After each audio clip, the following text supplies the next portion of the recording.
Hello મારા વાલા વિદ્યાર્થીઓ મિત્રો, આજે આપણે જોશું ધોરણ 6 માં વિજ્ઞાનમાં પ્રથમ પ્રકરણ છે આહારના ઘટકો, એનું સ્વાધ્યાયનું સોલ્યુશન।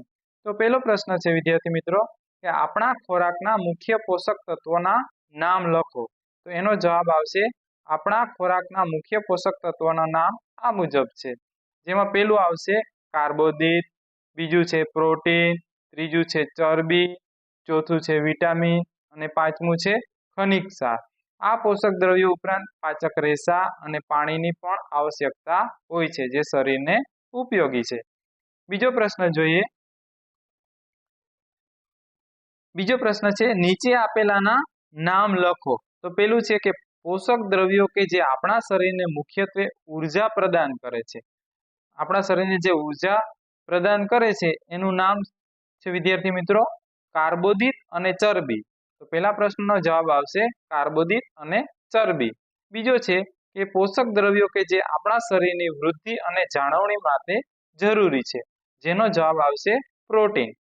ત્રીજું છે વિટામિન કે જે આપણી સારી દ્રષ્ટિ માટે જવાબદાર છે, તો એમાં આવશે વિટામિન એ। ચોથો છે ખનિજ ક્ષારો કે જે હાડકાને સ્વસ્થ રાખવા માટે આવશ્યક છે, જેનો જવાબ આવશે કેલ્શિયમ અને ફોસ્ફરસ। ત્રીજો પ્રશ્ન છે બે એવા ખાદ્ય પદાર્થનું નામ લખો કે જે નીચે આપેલા પોષક દ્રવ્ય પૂરતી માત્રામાં ઉપલબ્ધ હોય છે। એનો જવાબ આવશે ચરબી। પેલું ચરબી છે તો ઘી શેમાંથી મળે છે આપણને, તો કે ઘી, તેલ તથા માંસ ઈંડામાંથી। સ્ટાર્ચ છે એ આપણને કેમાંથી મળે છે, તો કે ચોખા, ઘઉં, મકાઈ, બટાકા વગેરે। ત્રીજું છે પાચક રેસા, એને વૃક્ષાંશ પણ કહેવાય। તો આખા અનાજ જે આપણે ખાઈએ, આખા અનાજ છે, ફળો અને લીલા શાકભાજી છે। પછી પ્રોટીન કેમાંથી મળે છે, તો કે કઠોળ, માંસ, માછલી, દૂધ। ત્યારબાદ ચોથો પ્રશ્ન છે આપેલમાંથી સાચા વિધાન માટે ખરાની નિશાની કરો। તો જે જવાબ સાચો છે એમાં આપણે ખરું કરીશું, સાચો નથી એમાં ખોટું કરીશું। પ્રથમ પ્રશ્ન છે માત્ર ભાત ખાવાથી આપણે આપણા શરીરના પોષણની આવશ્યકતાઓ પૂરી કરી શકીએ છીએ। ખોટું છે, ફક્ત ભાતમાંથી આપણે બધા જ પોષક તત્વો મળતા નથી, એટલે આપણે ખોટું કર્યું છે।